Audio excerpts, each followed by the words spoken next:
Hello friends, मैं मुकेश बड़वाल एक बार फिर से अपने यूट्यूब चैनल पर आप सबों का हार्दिक स्वागत और अभिनंदन करता हूं। उम्मीद करता हूं कि आप सब स्वस्थ होंगे, कुशल होंगे। दीपावली का समय है और निश्चित रूप से इस त्योहार में आप सब कह सकते हैं किसी ना किसी रूप में घर की सफाई में त्योहार मनाने के लिए जिस तैयारी की आवश्यकता होती है उन सारी तैयारियों में आप संलग्न होंगे।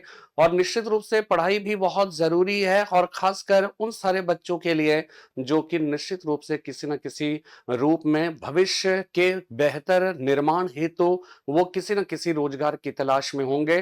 तो निश्चित रूप से त्योहार मनाइए, हम सब जो है सब लोग मिलकर बनाएं और साथ में इस बात को भी हम सब ना भूलें कि हमारा अल्टीमेट जो एम है फिलहाल वो ये है कि एक नौकरी हमें मिल सके।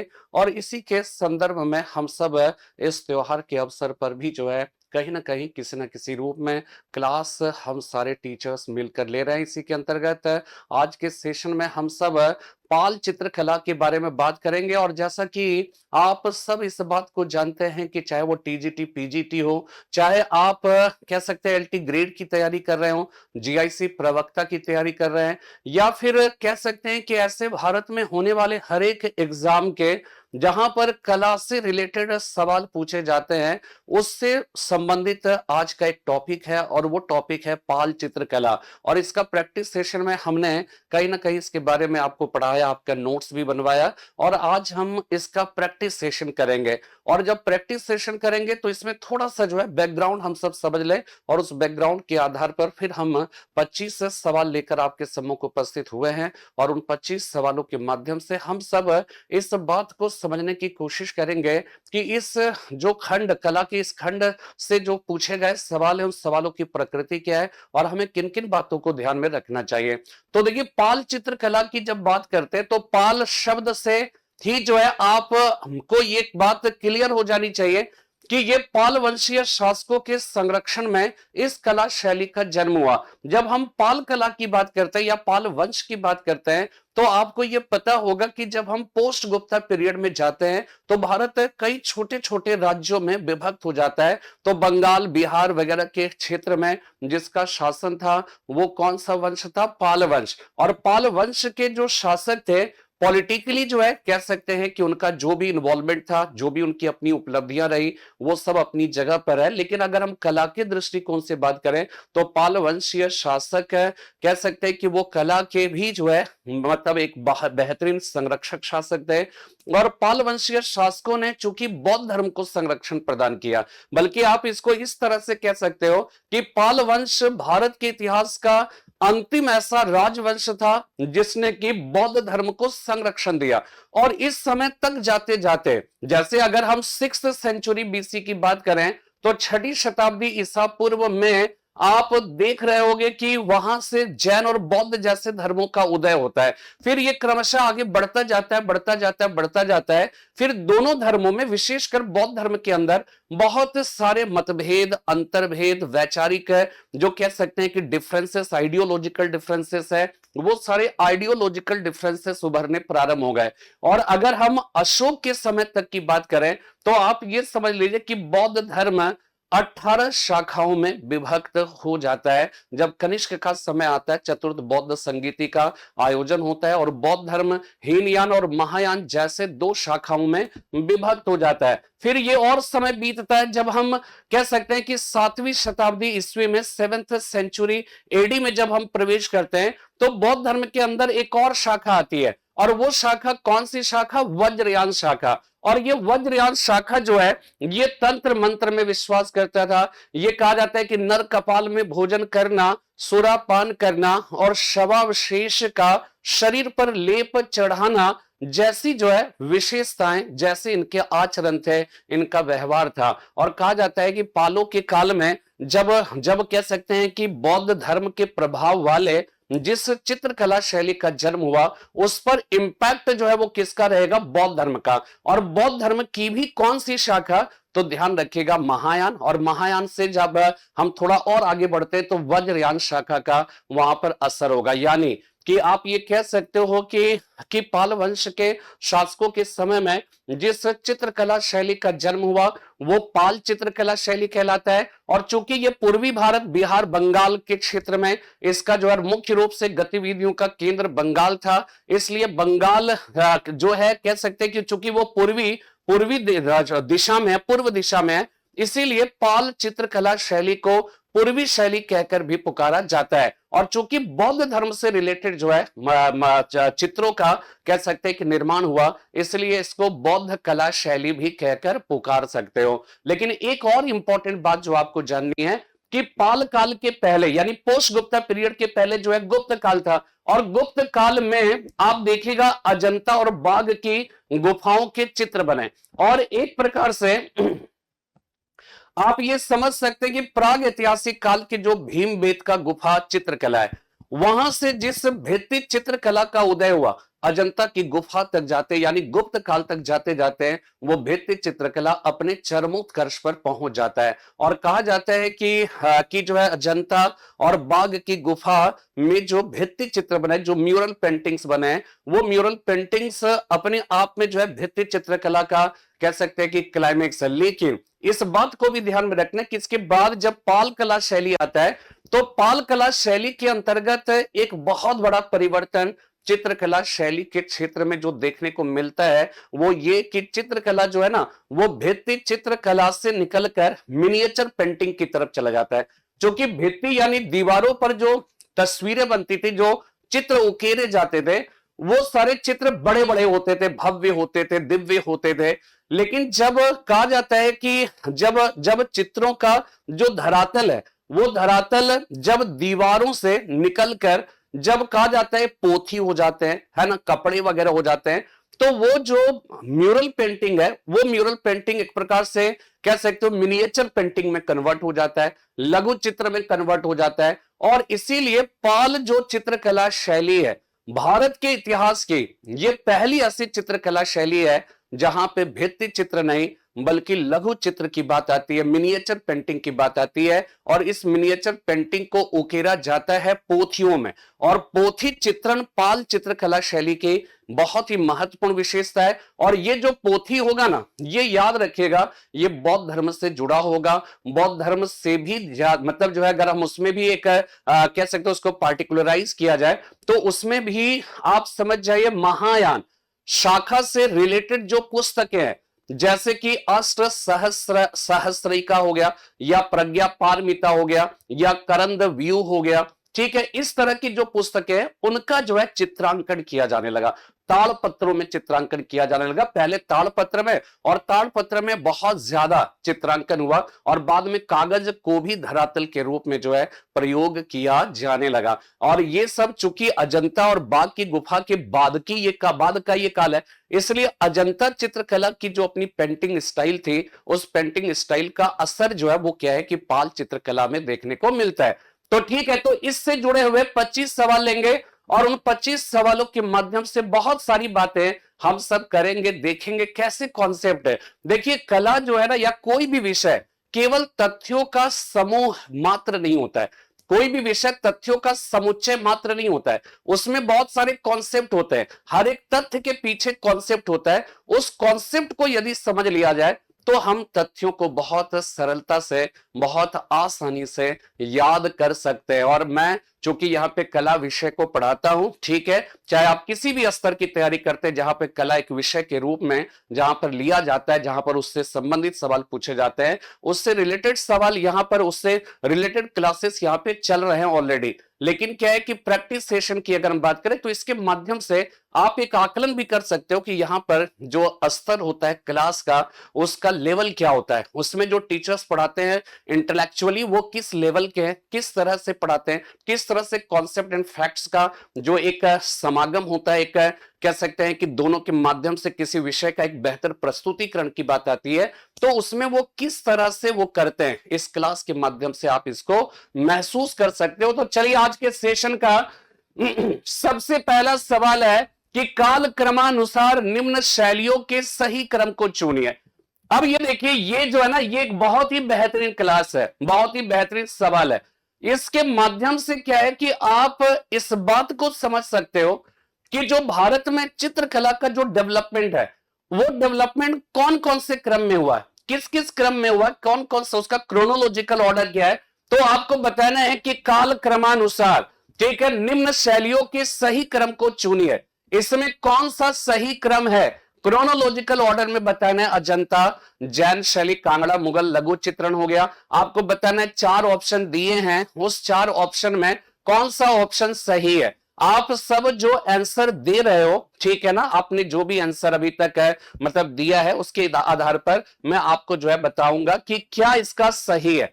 बस जल्दी से फटाक से इसका जवाब दीजिए कि काल क्रमानुसार निम्न शैलियों के सही क्रम को चुनिए। मतलब एक बहुत बड़ा काल को ये जो है वो क्या है कि कवर कर रहा है। ठीक है, अब देखिए यहां पर सबसे पहली चीज समझते हैं कि इसमें देखिए सबसे पहले क्या हो जाएगा, इसका सी सही जवाब होगा। क्यों सी सही जवाब होगा? अजंता, यानी कि ये गुप्त काल से दिखाया जा रहा है, ठीक है, गुप्त काल से यहां पर जो है वो क्या है, चित्रकला को पूछा जा रहा है। तो अजंता की गुफा के चित्र हो गए सबसे पहले। इसके बाद हमने बताया जैसे पाल शैली बताया ना, तो पाल शैली तो पूर्वी भारत में था, लेकिन अगर पश्चिमी भारत में, अगर हम समकालीन पश्चिमी भारत की बात करें तो वहां पे क्या है कि जैन कला शैली का विकास हुआ। उसको पश्चिमी शैली भी कहते हैं, उसको उसको जो है अपभ्रंश शैली भी कहकर पुकारा जाता है। तो अजंता की गुफा के बाद, ठीक है, यानी गुप्त काल के बाद पोस्ट गुप्ता पीरियड आता है। और पोस्ट गुप्ता पीरियड में अगर हम पूर्वी भारत की बात करें तो पूर्वी भारत में पालों के समय में जिस बौद्ध चित्रकला शैली का जन्म हुआ, उसी के समकालीन लगभग जो है थोड़ा सा बाद में अगर देखें तो पश्चिमी भारत में जैन कला शैली का जन्म हुआ। और जैन कला शैली तो यानी कि ये पोस्ट गुप्ता पीरियड की बात है, तो अजंता के बाद जैन कला शैली हो जाएगा। इसके बाद अगर आप देखिएगा, इसके बाद हम लोग मध्यकालीन भारत के इतिहास में प्रवेश कर जाते हैं। तो मध्यकालीन भारत के इतिहास में अगर आप देखिएगा तो सबसे पहले, अगर यहां पे तो दिया नहीं गया, लेकिन जैन कला शैली के बाद जो है वो कौन सी कला शैली आती है, राजस्थानी कला शैली, ठीक है, जिसे राजस्थानी कला शैली, जिसे कि याद रखिएगा पर्सी ब्राउन और आनंद कुमार स्वामी जैसे कला समीक्षकों ने इसे राजपूत पेंटिंग पहले कहा था, लेकिन राय कृष्ण दास जी ने इन्होंने सबसे पहले राजस्थानी कला शैली कहा। और राजस्थानी कला शैली ही जो है इसका मोस्ट एप्रोप्रिएट नाम है। हालांकि इसे हिंदू शैली भी कहकर पुकारा जाता है, लेकिन कुल मिलाकर अगर आप देखें तो राजस्थानी कला शैली जैन कला शैली के बाद आता है, या पाल बौद्ध कला शैली के बाद आता है। राजस्थानी कला शैली के बाद अगर आप देखिएगा तो मुगल लघु चित्रण जो है, या एक प्रकार से साउथ में एक दक्कनी कला शैली का भी जन्म होता है। उत्तर भारत में अगर देखिए मुगल लघु चित्रण कला शैली का जन्म होता है। यहां पे दिल्ली सल्तनत नहीं आएगा, क्यों? क्योंकि दिल्ली सल्तनत के सुल्तानों ने वास्तुकला में तो इंटरेस्ट लिया, लेकिन उन्होंने चित्रकला में इंटरेस्ट नहीं लिया। और क्यों नहीं लिया, इसके पीछे जो है कुरान की यह मान्यता है कि किसी भी जीवित प्राणी के पेंटिंग जो है वो नहीं किया जाना चाहिए। और दिल्ली सल्तनत के सुल्तानों ने क्या किया, उसका अक्षरशः पालन किया, और वहां पर जो है चित्रकला का विकास नहीं हुआ। लेकिन जब कहते हैं कि मुगल काल में जाते हैं ना, तो मुगल काल में वहां के जो शासक थे, उन शासकों ने चित्रकला में इंटरेस्ट रखा, और इंटरेस्ट रखा इसलिए मुगल मिनिएचर पेंटिंग का जो है वो जन्म होता है। इसके बाद क्या होता है, मुगल साम्राज्य का जब पतन होता है तो फिर पहाड़ी कला शैली का जन्म होता है, और इसी पहाड़ी कला शैली के अंतर्गत जो है ये क्या आ जाएगा, कांगड़ा शैली। तो ये आएगा मुगल साम्राज्य के पतनोपरांत, या मुगल चित्रकला के जो है बाद का जो ये हो जाएगा, ये पहाड़ी कला शैली हो जाएगा। तो इसका सही जो है ना जवाब क्या हो जाएगा, सी हो जाएगा। तो सी इसका सही जवाब है, इस बात को ध्यान में रखिएगा, ये बहुत ही इंपॉर्टेंट है।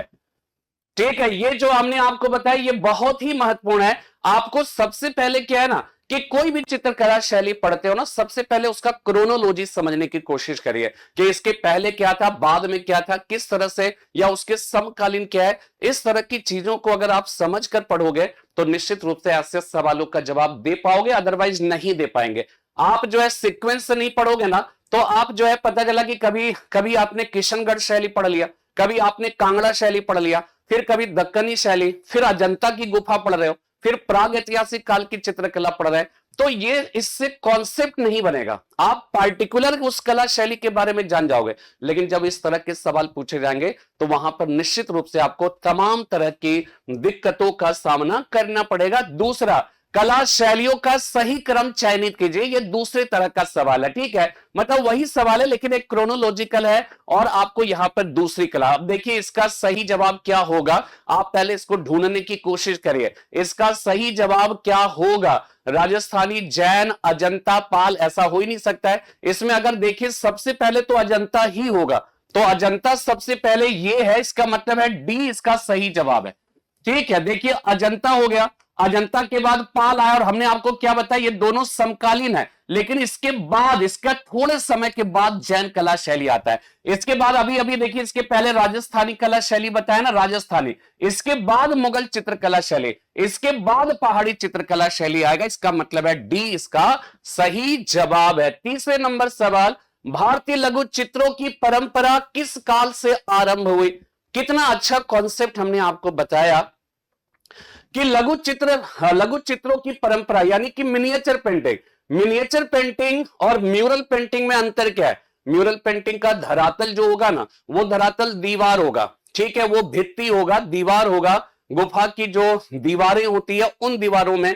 तो अजंता और बाग की गुफा तक जो है आप देखेंगे भित्ति चित्रकला शैली का, थोड़ा बहुत जो है एलोरा में जो है, एहोल वगैरह में, या बादामी की गुफा, सित्तन वासल की गुफा, इन सारी गुफाओं में, लेकिन ये सब के सब ना भित्ति चित्र के उदाहरण है, यहां पे कोई मिनिएचर पेंटिंग जैसा कॉन्सेप्ट नहीं था। तो सवाल ये पूछा गया कि भारतीय लघु चित्रों की परंपरा किस काल से आरंभ हुई, प्राचीन काल से, आधुनिक काल से, पूर्व मध्य काल से, प्राग ऐतिहासिक काल से। तो इसका सही जवाब क्या होगा, आप सब जो है, इसका सही जवाब क्या होगा, आप सब ने जो कुछ भी कहा है, बट मेरे कॉन्सेप्ट को ध्यान रखिएगा, ये पूर्व मध्यकाल।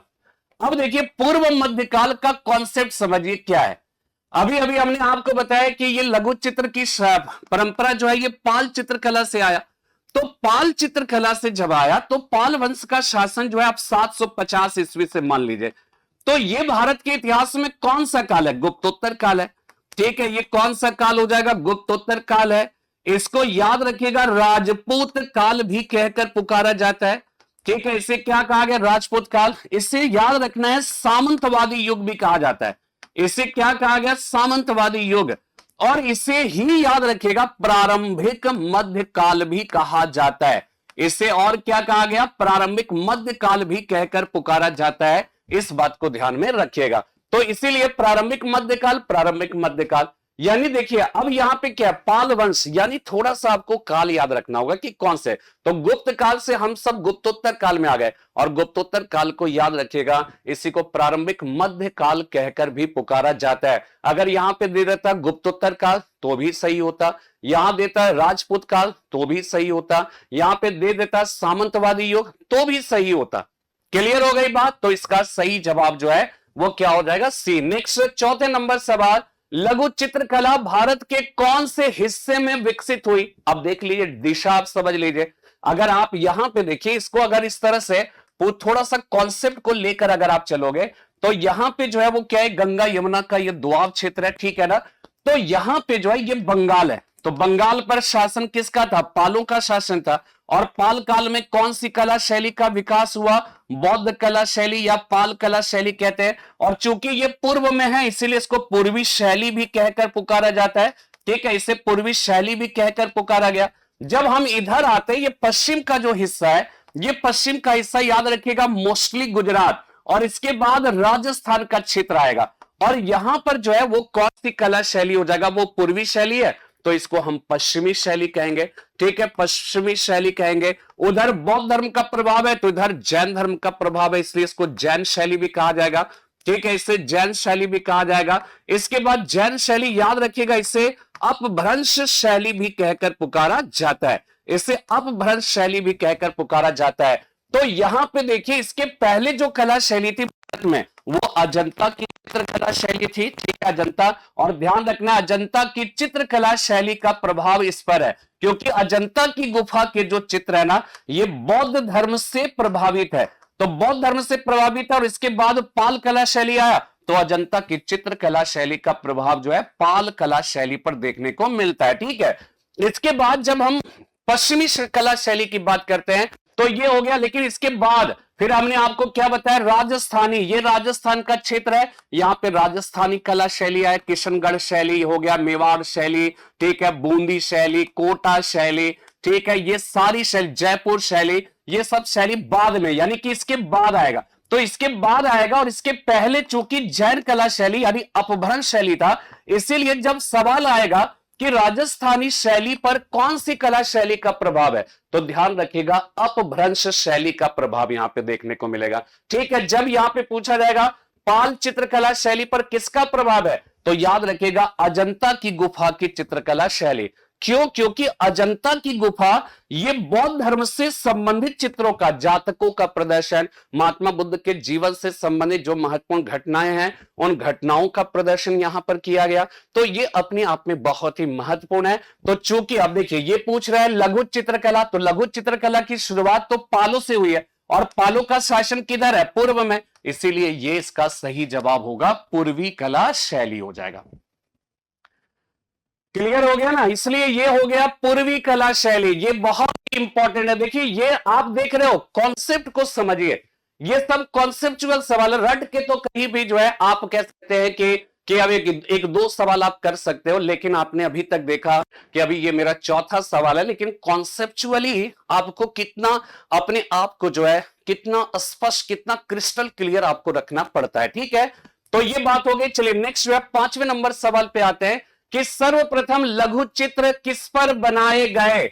अभी अभी हमने आपको बताया कि ये जो मिनिएचर पेंटिंग है, ठीक है, ये मिनिएचर जो पेंटिंग है, ये मिनिएचर पेंटिंग की अगर हम बात करें, ठीक है, तो ये मिनिएचर पेंटिंग सबसे पहली बार किस पर बने थे? तो आप देख लीजिए, कागज पर, ताड़पत्र पर, कांच वस्त्र पर।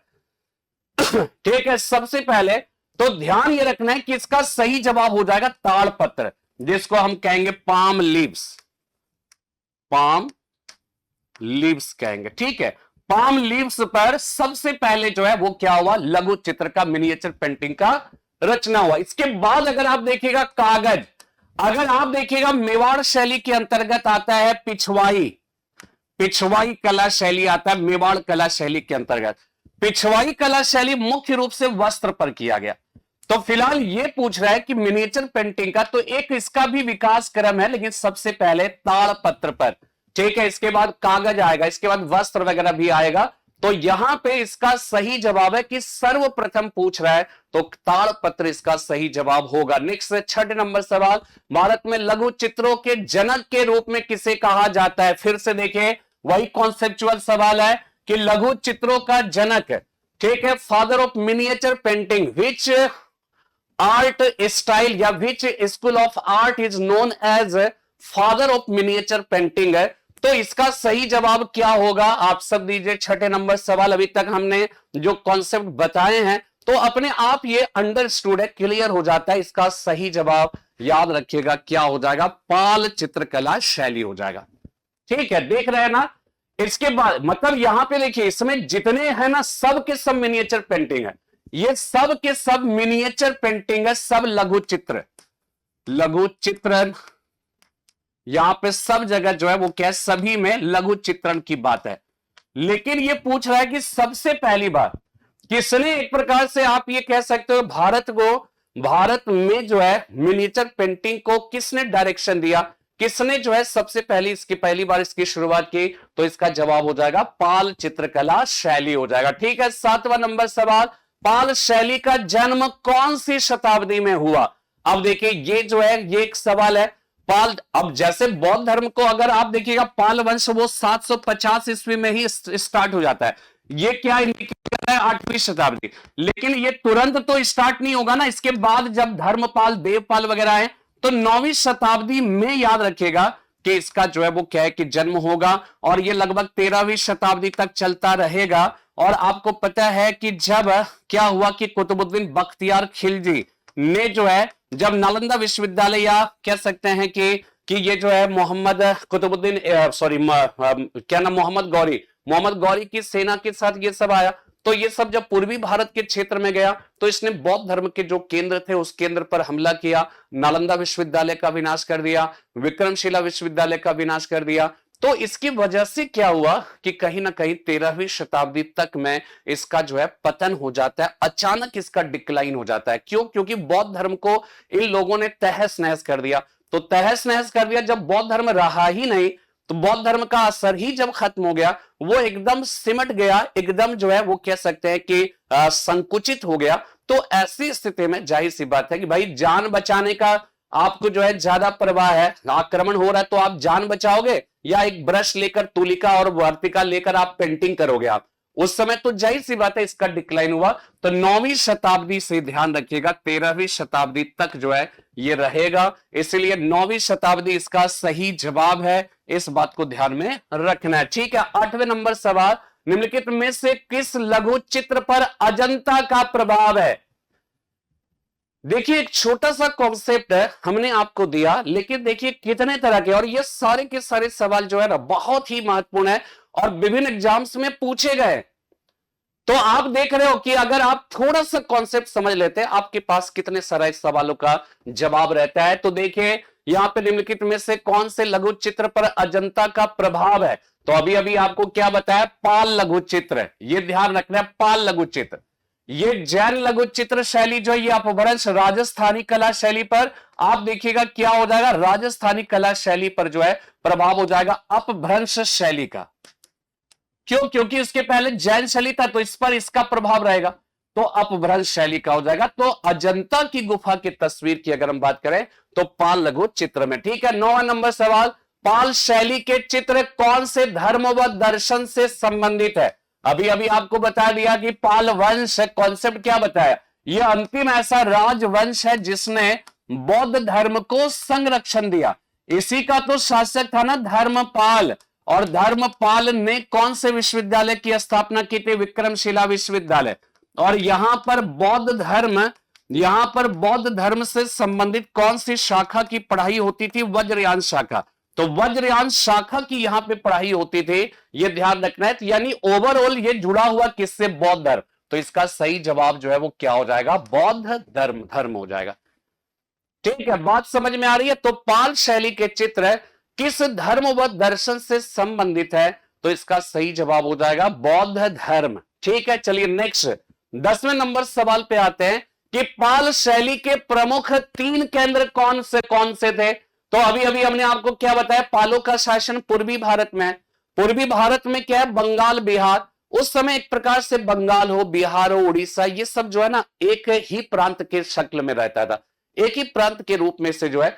तो बंगाल तो होगा ही होगा, बिहार है, बिहार भी हो जाएगा। और बाद में कहा जाता है कि नेपाल, तिब्बत, उन सारे क्षेत्रों पर भी इसका असर आया। इसका रीजन क्या है कि साउथ ईस्ट एशिया के जो है बहुत सारे व्यापारी या कह सकते हैं स्टूडेंट्स, वो सब क्या है कि नालंदा विश्वविद्यालय में, विक्रमशिला विश्वविद्यालय में, चाइना का हो गया, नेपाल का, इन सारे बहुत सारे स्टूडेंट्स यहाँ पे पढ़ने आते थे बौद्ध धर्म के बारे में। तो वो सब जब पढ़ते थे तो वो सब जब अपने वापस अपने क्षेत्र में जाते थे तो पाल चित्रकला शैली को भी लेकर जाते थे। तो इसीलिए बाद में नेपाल वगैरह का, तो यहां पर अगर आप देखिएगा तो क्या हो जाएगा? बंगाल, बिहार तथा नेपाल। ठीक है, बंगाल, बिहार तथा नेपाल इसका जो है वो केंद्र हो जाएगा। ठीक है, चलिए 11 नंबर, पोथी चित्रण का प्रारंभ कौन सी शैली से हुआ? यही तो हमने अभी बताया ना, पोथी चित्रण हमने आपको बताया अष्ट सहस्रिका या प्रज्ञा पारमिता सूत्र या करंद व्यूह। ठीक है, ये सब जो है बौद्ध धर्म से रिलेटेड जो है वो पुस्तक है, और इसका जो है चित्र के फॉर्म में इसका जो है क्या है कि चित्र, इस पर चित्रण किया गया। तो पोथी चित्रण ताड़पत्र पर पोथी के जो है मतलब ज्यादातर एक्चुअली क्या है ना, इसको कहते हैं दृष्टांत चित्र कहते हैं। दृष्टांत चित्र का मतलब है कि जैसे कोई कहानी है, उस कहानी को रिफ्लेक्ट करता हुआ एक तस्वीर बना दिया गया, एक जो है पिक्चर्स बना दिया गया। तो इसी को दृष्टांत चित्र कहकर पुकारा जाता है। तो यहां पर याद रखिएगा कि ये पोथी चित्रण प्रारंभ ही हुआ, मिनिएचर पेंटिंग पोथी चित्रण से ताड़पत्र पर। और किससे प्रारंभ हुआ? पालों से प्रारंभ हुआ।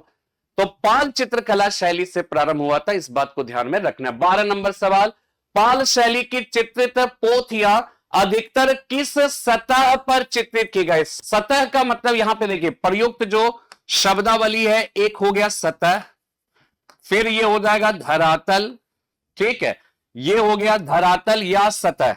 बैकग्राउंड यानी कि किस पर किया गया, उसी को सतह या धरातल कहा जाता है। तो किस पर किया गया, इसका भी जवाब आप सब जान ही रहे हो। इसका सही जवाब क्या हो जाएगा, ताड़पत्र हो जाएगा, ताड़पत्र, ठीक है, अभी अभी बताया पाम लीव्स, ठीक है। 13 नंबर सवाल, धीमान और वित्तपाल नामक चित्रकारों को पाल शैली के संस्थापक के रूप में किसने उल्लेखित किया? बहुत ही अच्छा बेहतरीन सवाल, ठीक है। धीमन और वित्तपाल नामक चित्रकारों को पाल शैली के संस्थापक के रूप में किसने उल्लेखित किया? लामा तारानाथ ने, राय कृष्णदास ने, एनसी मेहता ने, इनमें से कोई नहीं, ठीक है। तो ध्यान ये रखना है कि इसका सही जवाब लामा तारानाथ है। लामा तारानाथ जो है, ध्यान रखिएगा कि ये एक प्रसिद्ध तिब्बती इतिहासकार है, ठीक है, ये प्रसिद्ध तिब्बती इतिहासकार है। और इन्होंने कौन सी प्रसिद्ध पुस्तक की रचना की है? याद रखिएगा, इनकी प्रसिद्ध पुस्तक का नाम है कंग्यूरे, कंग्यूरे तंग्यूरे। और ये खुद बौद्ध धर्म का उपासक, ये बौद्ध मतानुयायी थे, इसीलिए इनका जो विषय था स्टडी का, वो विषय बौद्ध धर्म था। तो इन्होंने जब यह इंडिया का भ्रमण किया, पूर्वी भारत में पाल चित्रकला शैली से इनका परिचय हुआ, उन्होंने इस पर रिसर्च किया। रिसर्च करने के बाद उन्होंने ये कहा कि धीमन और वित्तपाल ये जो है पाल वंश के बेहतरीन चित्रकार थे, सबसे महत्वपूर्ण चित्रकार थे। और महत्वपूर्ण चित्रकार ही नहीं थे, बल्कि इन्होंने पाल चित्रकला शैली को जन्म दिया, या पाल शैली के संस्थापक थे, ठीक है। ये जो है they were the founder of Pala school of painting, ठीक है, ये ध्यान रखना है, लामा तारानाथ ने कहा था, इस बात को ध्यान में रखें, ये बहुत ही महत्वपूर्ण है, ठीक है। नेक्स्ट सवाल पे 14 नंबर सवाल, जैसे देखिए एनसी मेहता जो है ना, एनसी मेहता ने जैन चित्रकला शैली को हिंदू शैली कहा था। हालांकि ये सही आंसर नहीं है, तो इसको हम यहां पर फिलहाल इसके हिसाब से जो है यहां पर ये थोड़ा सा ध्यान रखिएगा। ओह सॉरी, एक मिनट, ठीक है, यहां पर यह ध्यान रखना है कि पाल चित्रकला शैली जो है, ये लामा तारानाथ जो है, इन्होंने ही जो है वित्तपाल, राय कृष्णदास के बारे में जान लीजिए कि इन्होंने राजपूत पेंटिंग है, इस राजपूत पेंटिंग को राजस्थानी शैली किसने कहा था? यह ध्यान रखिएगा, राय कृष्णदास ने कहा था। राजपूत पेंटिंग जो है, ये राजस्थानी पेंटिंग, ठीक है, राजपूत पेंटिंग किसने कहा था? तो ध्यान रखिएगा, इसका सही जवाब हो जाएगा पर्सी ब्राउन।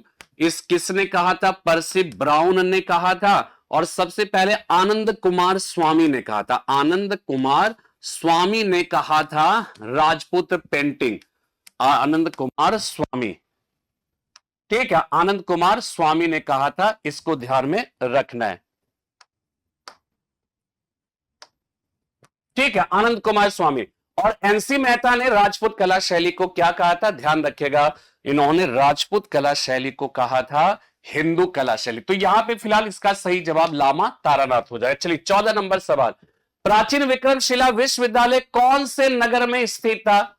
बिल्कुल सही जवाब है। और ये देखिए, यहां पे डायरेक्ट अगर चित्रकला से तो रिलेटेड यहां पे कोई ये सवाल नहीं है, ये सवाल तो विशुद्ध रूप से इतिहास से जुड़ा हुआ, लेकिन ये इसलिए इंपॉर्टेंट है, इसलिए कला में पूछा जाता है, क्योंकि जो पाल बौद्ध कला शैली है, पालों ने विक्रमशिला विश्वविद्यालय की स्थापना की थी। किसने किया था? धर्मपाल, पाल वंश का शासक है। तो यहां पे पढ़ाई तो होती ही थी बौद्ध धर्म की। बौद्ध धर्म की कौन सी शाखा? ध्यान रखना है, वज्रयान शाखा, वज्रयान शाखा की। और इसके जो है प्रसिद्ध छात्र जो थे वो कौन थे? दीपांकर श्री ज्ञान आतिश, दीपांकर श्री ज्ञान आतिश जो है वो क्या है, यहाँ के स्टूडेंट्स थे, प्रसिद्ध स्टूडेंट। और इन्होंने तिब्बत में बौद्ध धर्म का प्रचार प्रसार किया था। तो बौद्ध धर्म की कौन सी शाखा? वज्रयान। तो ये अपने आप में पठन पाठन का केंद्र होता था, कला का भी केंद्र होता था। इसीलिए चूंकि कला का केंद्र है, इसलिए जाहिर सी बात है ये सवाल पूछा जाएगा कि भाई कहां पर स्थित है, कौन संस्थापक थे, कौन इसके प्रसिद्ध छात्र थे, कौन सी शाखा की पढ़ाई होती थी, ये सब आपको ध्यान रखना है। और ये जो विक्रमशिला विश्वविद्यालय है ना, याद रखिएगा, बहुत छोटा सवाल, छोटी सी उस पार्टिकुलर जगह का नाम है अंतिचक। अंतिचक। और बड़ा, उससे बड़ा जगह है, मतलब वो जो एरिया पाथर घाट। इसके बाद फिर क्या हो जाएगा, भागलपुर जिला। भागलपुर जिला। और कहां पर हो जाएगा, बिहार। बिहार। जस्ट लाइक अगर आप इसको इस तरह समझिए, यहां पर है, इसके बाद यहां है, इसके बाद यहां है, ये हो जाएगा, ये अंतिचक हो गया, ये हो गया पाथरघाट, ये हो गया भागलपुर, और ये हो गया बिहार। तो बिहार में जाएंगे तो आपको यहां तक जाना पड़ेगा, पहले भागलपुर, फिर जो है पाथरघाट, फिर अंतिचक, तब जाकर आप पहुंचोगे कहां पर, विक्रमशिला विश्वविद्यालय। तो ये जो है जाहिर सी बात है, इसका सही जवाब तब क्या हो गया, भागलपुर जिला। ठीक है, नेक्स्ट 15 नंबर सवाल, पाल शैली के अंतर्गत चित्रित होने वाला ग्रंथ कौन सा है? कौन सा ग्रंथ है जो पाल शैली के अंतर्गत चित्रित हुआ? अभी अभी बताया, जय धवल, महाधवल, पादताड़तिकम हो गया, अष्ट सहस्रिका, प्रज्ञा पारमिता। अभी अभी बताया, ये अष्ट सहस्रिका और प्रज्ञा पारमिता। ये ध्यान रखना है, ये बौद्ध धर्म की महायान शाखा से संबंधित, महायान शाखा से संबंधित पुस्तक है। ठीक है, और ये प्रज्ञा पारमिता सूत्र ना नागार्जुन ने इसकी रचना की थी। और नागार्जुन बौद्ध धर्म की कौन सी शाखा, नागार्जुन और बौद्ध धर्म की कौन सी शाखा, शून्यवाद या माध्यमिक शाखा के ये उपासक थे। ठीक है, तो ये डी इसका सही जवाब होगा। 16 नंबर सवाल, उस आस्था का नाम बताइए जो पाल राजाओं का भाग नहीं है। ठीक है, एकदम क्लियर कॉन्सेप्ट है कि उस आस्था का नाम बताइए जो कि पाल राजाओं का भाग नहीं था। तो आप देखिएगा, महायान, तंत्रयान, वज्रयान किसी ना किसी रूप में बौद्ध धर्म से जुड़ा हुआ है, किसी ना किसी रूप में ये सब जो है बौद्ध धर्म से जुड़ा हुआ है, बौद्ध धर्म। लेकिन श्वेतांबर तो जैन धर्म से संबंधित है ना, और पाल चित्रकला शैली जैन शैली का विषय। हां, अगर ये पूछा जाता है ये किसका विषय है, तो ध्यान रखिएगा, ये पश्चिमी शैली, ये पश्चिमी शैली। ठीक है, पश्चिमी शैली का विषय हो जाएगा, या फिर जैन कला शैली का विषय हो जाएगा, या फिर किसका विषय हो जाएगा, या फिर ये विषय हो जाएगा पश्चिमी शैली जैन शैली है, या फिर इसका विषय हो जाएगा अपभ्रंश शैली।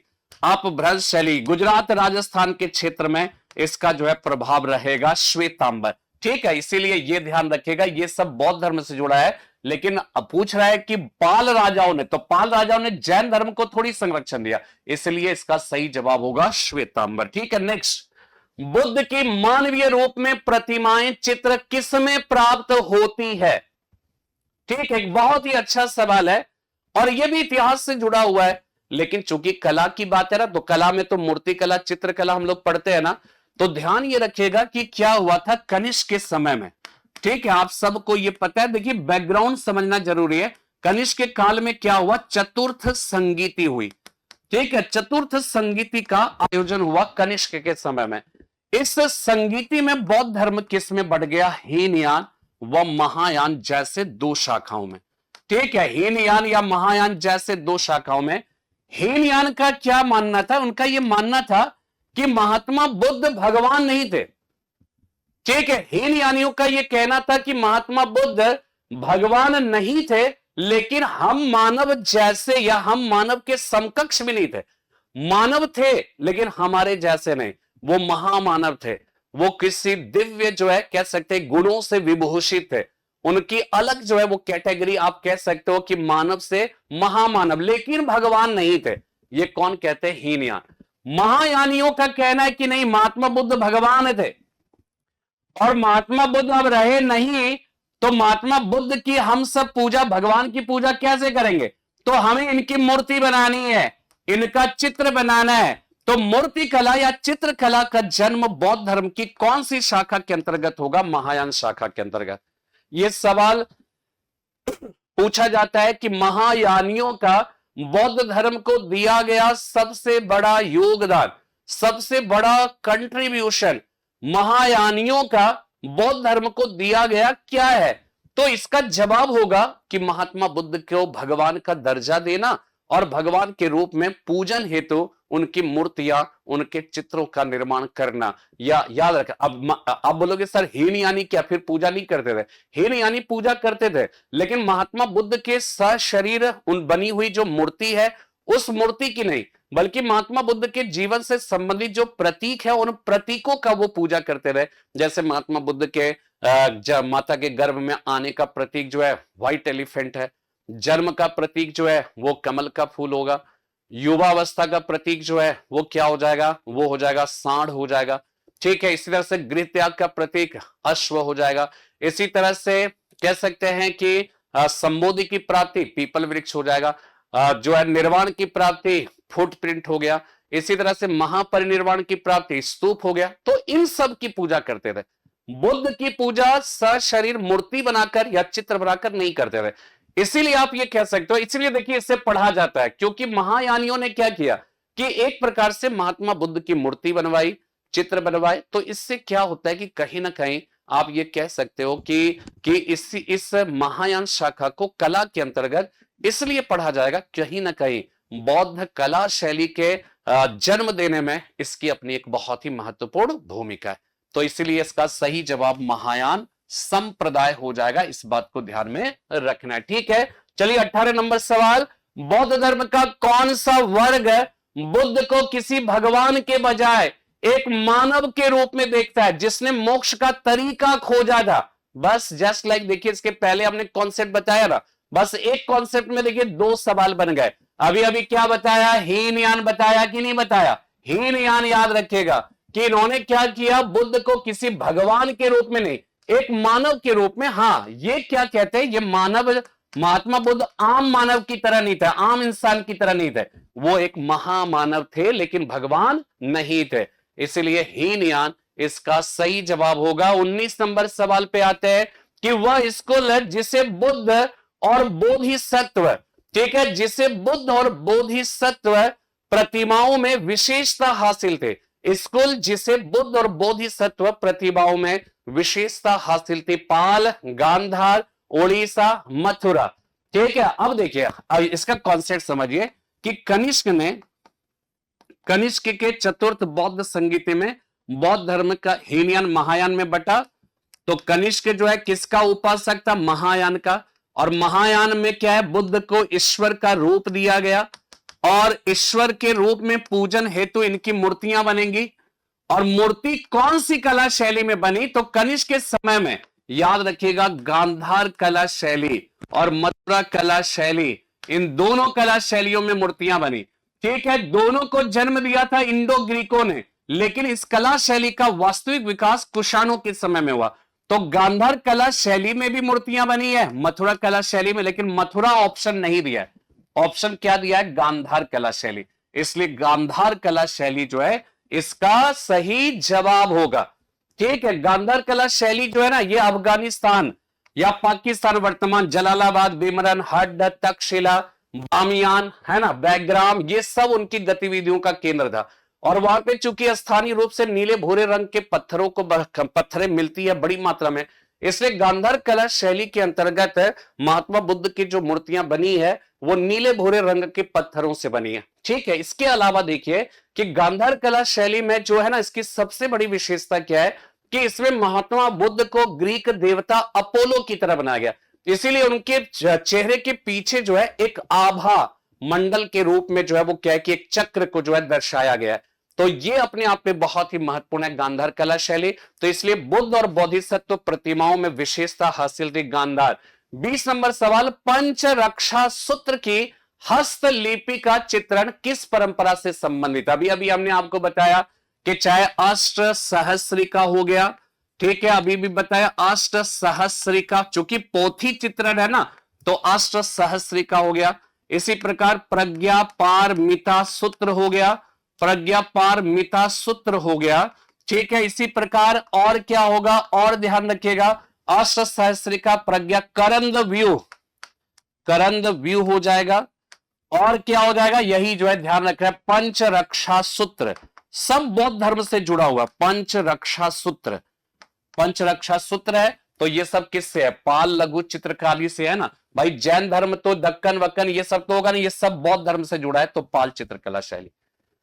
नेक्स्ट 21 नंबर, ताड़पत्र या चित्रित ग्रंथों में पृष्ठ संख्या। भाई आप पुस्तक है, पोथी चित्रण कर रहे हैं तो आप पेज संख्या दोगे ना, पेज नंबर देते हैं कि नहीं देते? तो ताड़पत्र या चित्रित ग्रंथों में पृष्ठ संख्या किस हाथ पर यानी कौन से साइड में लिखा जाता था? Upper side, lower side, left hand side, right hand side, ये पूछ रहा है।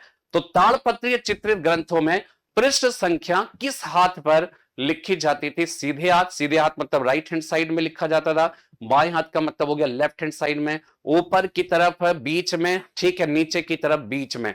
तो इसका सही जवाब क्या होगा? तो ध्यान ये रखिएगा, इसका सही जवाब होगा राइट हैंड साइड में, सीधे हाथ पर। ये बहुत ही महत्वपूर्ण सवाल है, सीधे हाथ पर जो है लिखा जाता था, इस बात को ध्यान में रखना है। 22 नंबर सवाल, निम्न में से कौन भारतीय लघु चित्रकला में प्रयुक्त नहीं है?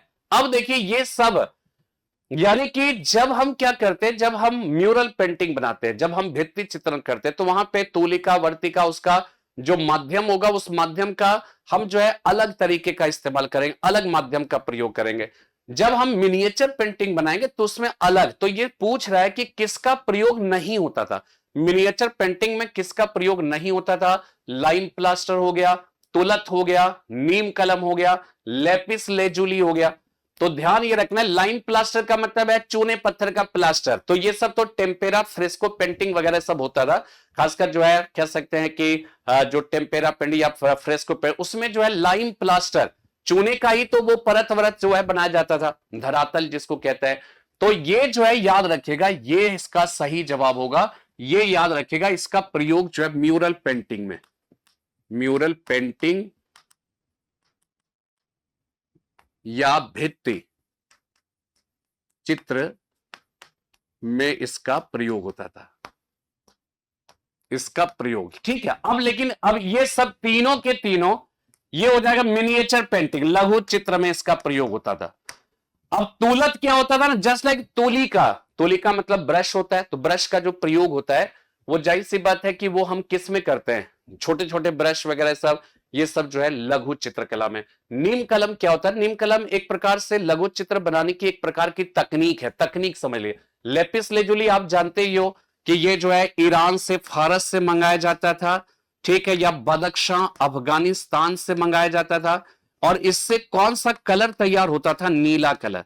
तो ये तीनों की तीनों मिनिएचर पेंटिंग से जो है जुड़ा हुआ है। और यही आज के सेशन का आखिरी सवाल है। हमने पाल चित्रकला शैली से 25 सवाल जो है हमने ढूंढने की कोशिश की, लेकिन ओवरऑल हमने देखा कि ये 22 सवाल हैं, और इन 22 सवालों में ही जो है अब तक अगर पिछले 15-20 सालों से अगर पाल चित्रकला शैली में पूछे गए सवालों को एक जगह कलेक्ट करोगे तो सवालों की संख्या तो 100-150 हो जाएंगे। लेकिन मैंने ये देखा कि ये 22-23 ऐसे सवाल है ना, इन्हीं सवालों से सारे सवाल का जवाब आपको मिल जाता है। तो फिलहाल आज के सेशन में इतना ही। उम्मीद करता हूं कि आप सबको ये जो है सेशन पसंद आया होगा, और आप सब दीपावली बड़े धूमधाम से मनाइए, और कोशिश करिए, ध्यान इस बात की रखिए कि पटाखा छोड़ने के क्रम में या दिया जलाने के क्रम में किसी तरह की कोई दुर्घटना ना हो। जब भी आप दीपावली मनाओ तो आप कोशिश करो कि जो है आपको करना क्या है, आपको जो है आसपास में मतलब पानी का एक जो है बकेट जरूर रखिए, ठीक है। जैसे ही जो है कोई भी अगर कहीं पर भी आगे तो 2-3 बाल्टी पानी रखने से तुरंत जो है आपको कह सकते हैं कि उस आग को बुझाने में हेल्प मिलता है, और अगर जो है आप जल जाते हैं तो उससे भी पानी से आपको राहत मिल सकती है। फिलहाल आज इतना ही। बहुत बहुत धन्यवाद आप सबका। और आज का दिन निश्चित रूप से जो है कहीं ना कहीं इस 1 घंटे की क्लास में आपको बहुत सारी ज्ञान की बातें कला के संदर्भ में मिल गई होगी। फिर से मिलेंगे हम सब एक नए विषय के साथ, तब तक के लिए जय हिंद, जय भारत।